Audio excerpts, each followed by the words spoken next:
వీటన్నిటికీ తర్వాత ఒక మీడియా ముసుగు పెట్టి అక్కడి నుంచి దాని ముసుగులో ఆర్థిక నేరాలకు పాల్పడి దశాబ్దాల తరబడి 3-4 రాష్ట్రాల్లో ప్రజలను మోసం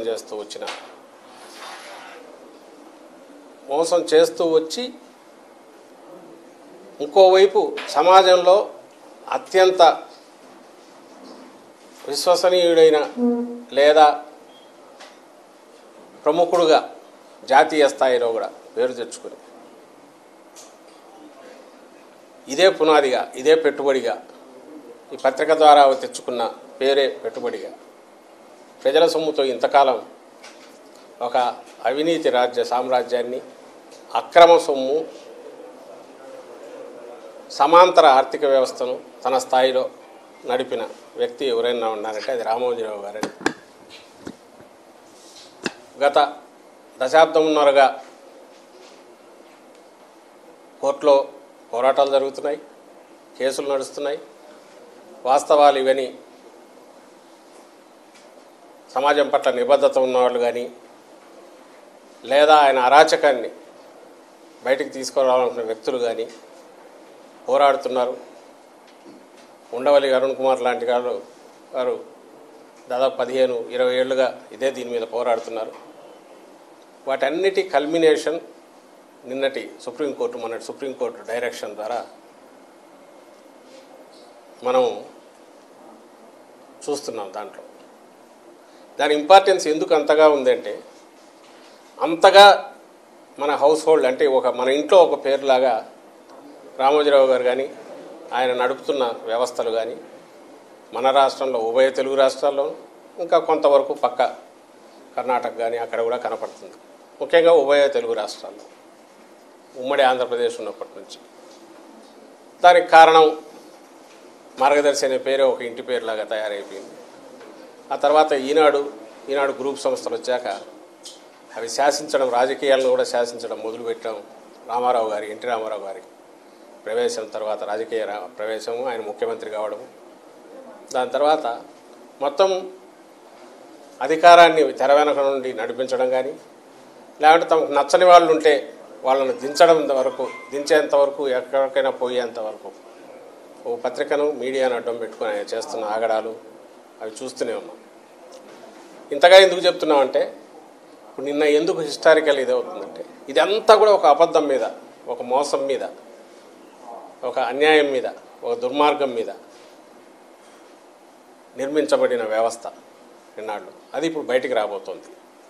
మొన్న మళ్ళీ మొత్తం ఓపెన్ చేసి కేసును తెలంగాణ హైకోర్టు సుప్రీంకోర్టు ఏదైతే ఇచ్చిందో దీనివల్ల ఏం జరగబోతోందంటే ఈ అక్రమాలన్నిటికీ మూలమైన మార్గదర్శి ఫైనాన్షియర్స్ అంటే బ్లాక్ మనీని వైట్ చేయడం దగ్గర నుంచి అసలు వేల కోట్ల రూపాయలు దాని నుంచి వచ్చిన వాటిని తీసి రామోజీరావు గారు తన సామ్రాజ్యాన్ని విస్తరించడం దగ్గర నుంచి అలాగే దీని వెనక ముందు ఉన్న మార్గదర్శి చిట్ ఫండ్ దాంట్లో ప్రజల నమ్మకాన్ని ఆసరా చేసుకొని వాళ్ళ డబ్బులన్నీ తెచ్చి వాటితో తన వ్యాపారాలు చేసుకోవడం కానీ తన రాజకీయం నడపడం కానీ ఇవన్నీ చేయడం దగ్గర నుంచి అవన్నీ కూడా రేపు వెలుగులోకి రాబోతున్నాయి. ఈయన చేసింది ఈరోజు నిన్న మొన్న బయటకు రేపు మళ్ళీ రాబోతుంది అంటే మార్గదర్శి ఫైనాన్షియర్స్ అనే దానికి ఒక రూపమే లేకపోవడం అనేది అన్నిటికంటే పెద్ద అందరూ ఆశ్చర్యపోవాల్సిన దిగ్భ్రాంతి చెందే విషయం. రోజు పొద్దున లేస్తే నీతులు చెప్పే రామోజీరావు గారి ఆ మార్గదర్శి ఫైనాన్షియర్స్ మనకు తెలుస్తుంది కాబట్టి అది ఒక ప్రొప్రైటరీనా కాదు, ఒక పార్ట్నర్షిప్పా తెలియదు, ప్రైవేట్ లిమిటెడ్ కాదు, ఏదీ లేని మార్గదర్శి చిట్ ఫండ్ కంపెనీలో ఒక దాంట్లో పెట్టుకొని ఫైనాన్షియర్స్ అనే పేరు పెట్టుకొని ఆయనే దాని హెచ్యుఎఫ్ దీనిగా కర్తగా ఆయనే ప్రొప్రైటర్గా ఒక్కోసారి చైర్మన్గా అవతారాలు ఎత్తు ఆయన నడుపుతూ వచ్చిన దాంట్లో అసలు జరిగింది ఏంటంటే ప్రజల సొమ్మంతా తీసుకొచ్చేసి అన్ని ఆర్బీఐ రూల్స్కు విరుద్ధంగా తన దగ్గర పెట్టుకోవడం, దాన్ని తన వ్యాపారం విస్తరించడానికి వాడుకోవడం. దీనికి మూలం ఎక్కడి నుంచి వచ్చింది? తన తొలి అడుగు వేసిన ఈ మధ్యనే అది కూడా బయటకు వచ్చింది. జీజే రెడ్డి అనే ఒక పెద్ద మనిషి అప్పట్లో 60s అర్లీ 60sలో, ఇది 61లో అంటే దానికి ముందు అనుకుంటాను, ఢిల్లీలో ఆయన అప్పట్లో పలుకుబడికి వెళ్ళిన వ్యక్తి, ఈయనకు ఉద్యోగం ఇస్తే అక్కడి నుంచి ఆయన సహాయంతో, ఆయన షేర్లు ఉన్నాయి దాని మీద, అతని కొడుకు కూడా కేసు నడుపుతున్నట్టు రామోజీరావు గారి మీద, ఆయన సపోర్ట్తో వచ్చి మార్గదర్శి చిట్ ఫండ్ పెట్టి ఇంకా అక్కడి నుంచి పెరుగుతూ వచ్చింది. అంటే ఆ రోజు ఎవరి సపోర్ట్తో అయితే జీజే రెడ్డి అనే వ్యక్తి సపోర్ట్తో పెట్టాడో వాళ్ళను కూడా తర్వాత రిజెక్ట్ చేశాడు. వాళ్ళ కొడుకులు వస్తే కూడా వాళ్ళని బెదిరించాడు. వాళ్ళు ఇప్పుడు కేసు నడుపుతున్నారు. మాకు రావాల్సిన మా నాయన పెట్టుబడికి దానికి మాకు రావాల్సింది ఇవ్వండి అని వాళ్ళు ఇన్నాళ్ళ తర్వాత వస్తే అడ్డంగా పిస్టల్ పెట్టి బెదిరించి సంతకాలు తీసుకొని మమ్మల్ని బయటికి గెంటేశాడు, చేతిలో చిల్లర పెట్టేసి అని వాళ్ళు కేసు వేశారు. అది నడుస్తుంది.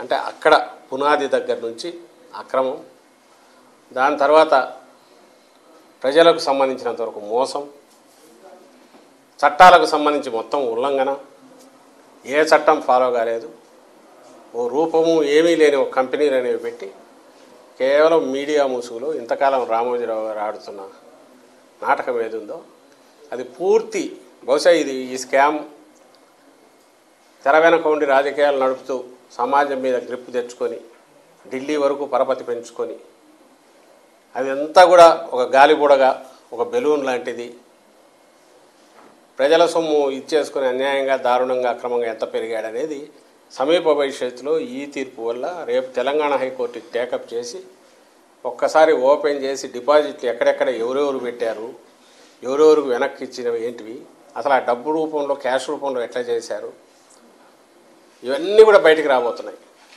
ఘోరం ఏంటంటే ఎవరైతే చట్టాన్ని పాటించాలని చెప్పి ప్రజలందరికీ నీతులు బోధించే రామోజీరావు, ఆయన మీడియా బోధిస్తే ఈ పక్క మొత్తం డిపాజిట్లన్నీ క్యాష్ రూపంలోనే, క్యాష్ తీసుకొచ్చి ఎక్కడికైతే ఇదైతే వాళ్ళు కట్టలు కట్టి సపరేట్ పెట్టి డీడీలు తీసి దాంట్లో వేయడం, బ్లాక్ మనీ ఎంత బయట చేశారో తెలియదు, ఎవరెవరు చేశారో తెలియదు, ఖాతాదారుల పేర్లు ఉండవు. ఇవన్నీ ఇప్పుడు రాజశేఖర రెడ్డి గారు ఉన్నప్పుడు బయటకు వచ్చాయి. రాజశేఖర రెడ్డి గారు ఉన్నప్పుడు బయటకు వచ్చి దురదృష్టవశాత్తు ఆయన చనిపోవడంతో కేసు మళ్ళీ పక్కకు పోవడం, ఆ ఫైల్స్ అన్నీ అలాగే పడిపోవడం, ఆ తర్వాత వరుసగా వచ్చిన ప్రభుత్వాలు ఏదో నిర్లిప్తంగా ఉండడము, ఈయన పలుకుబడి చూసి ఈయనతో గొడవ ఎందుకని, తర్వాత చంద్రబాబు నాయుడు అయితే తన మనిషి వచ్చాడు కాబట్టి 14-19 పట్టించుకోకపోవడం, 18లో కోర్టు డివైడ్ అయ్యి హైకోర్టు రెండు రాష్ట్రాలకు పోయే లాస్ట్ డే రజని అనే ఒక జడ్జి, ఆమె సింగిల్ జడ్జి, ఆమెతో మొత్తం కొట్టేయించుకొని బయటపడడం. చిత్రం ఏంటంటే అది కూడా ఇప్పుడు తప్పు చేశారని అంటున్నారు. ఇప్పుడు పాత చూస్తే అంతకుముందే డివిజన్ బెంచ్ ఈయన అప్పీల్ను క్వాష్ చేస్తే దాని మీద అది దాచిపెట్టి సింగిల్ జడ్జి దగ్గరికి పోయి ఈ ఆర్డర్ తెచ్చుకోవడం, అందరూ ఒక హైకోర్టు డివైడ్ అవుతున్న హడావుడిలో ఉన్నప్పుడు ఈ ఆర్డర్ తెచ్చేసుకొని అప్పుడు బయటపడితే మళ్ళీ తర్వాత ఉండవల్లి అరుణ్ కుమార్ గారు సుప్రీంకోర్టుకు పోవడము, తర్వాత స్టేట్ గవర్నమెంట్ ఇంప్లీడ్ కావడం, ఇవన్నీ మీరు వార్తలు కూడా చూసి ఉంటారు. ఇంతగా పొద్దున లేస్తే ఏదో నిత్యం ఉషోదయంతో సత్యం నినదించుగాకని ఒక నినాదం పెట్టుకొని రాష్ట్రం మొత్తానికి ఒక నైతిక సూత్రాలను బోధిస్తా ప్రపంచంలో అతిపెద్ద దీనికి సంబంధించి ఏమంటారు, అన్ని ధర్మాలు పాటించే వ్యక్తిగా, సంస్థలుగా చెప్పే ఆ గ్రూప్ సంస్థలు ఏ పునాదుల మీద ఉన్నాయని తెలిస్తే, ఎంతవరకు దీని లోతులు ఉన్నాయని చూస్తుంటే భయమేస్తుంది, ఆందోళన కలుగుతుంది. మన వ్యవస్థనే ఇంత ఇదిగా ఓ డొల్లరాగా తయారైందా ఇలాంటి వాటి వల్ల అని అనిపిస్తుంది. వాళ్ళు ఇచ్చే ఇన్ఫ్లుయెన్స్ కేవలం ఎవరైనా ఆర్థిక ఉగ్రవాదులు, లేక ఇంకొకరు పరారీలో పోయిన వాళ్ళు ఉన్నారు, లేకుంటే మాఫియా డాన్లు ఉన్నారు. వాడు చట్టానికి దూరంగా ఉండి అక్రమాలు చేయడం వేరు, అక్కడ ఎదగడం వేరు. మాఫియా డాన్లు కానీ ఇంకోరు కానీ ఇక్కడ ఉంటే ఈ చట్టాలనే వాడుకొని, వీటిలో లొసుగులనే వాడుకొని, సమాజంలో పరపతిని పెంచుకొని, దాని మీదనే ఒక పెద్ద ఆకాశ హర్మాన్ని నిర్మించడం, ప్రపంచంలోని అతిపెద్ద నైతిక రుజువర్తన కలిగిన మహాప్రవక్తల్లాగా వీళ్ళు బయటికి రావడం, అక్కడి నుంచి రాజకీయాలు కూడా శాసించేంత వరకు పోవడం, ఇదే ఆందోళన కలిగించే విషయం. అలాంటి ఒక క్లాసిక్ కేసు ఏది అని అంటే ఈరోజు రామోజీరావు, ఈనాడు గ్రూపు అండ్ మార్గదర్శి గ్రూపు సంస్థలు, వీటి భాగవతం అంతా దీంట్లో బయటపడుతుంది. అంటే ఫ్యూచర్లో మన చట్టాలు చేసుకున్నా ఎంత జాగ్రత్తగా ఉండాలి, లేదా ఇలాంటి వాటికి అవకాశాలు ఎట్టున్నాయనేది మొత్తం తెలిపే క్లాసిక్ కేసు అవుతుంది ఇది, హిస్టారికల్ దీనికి సంబంధించి. అందువల్ల దీని సిగ్నిఫికెన్స్ ఇంతగా ఉంది. వచ్చే రోజుల్లో ఇవన్నీ బయటకు వస్తాయి, కంప్లీట్ బయటకు ఖచ్చితంగా వస్తాయి. ఇవి బయటికి తీస్తున్న కొద్దీ ఆయన ఎంత రెచ్చిపోతున్నాడో ఆయన పత్రికలోనే కనపడుతుంది.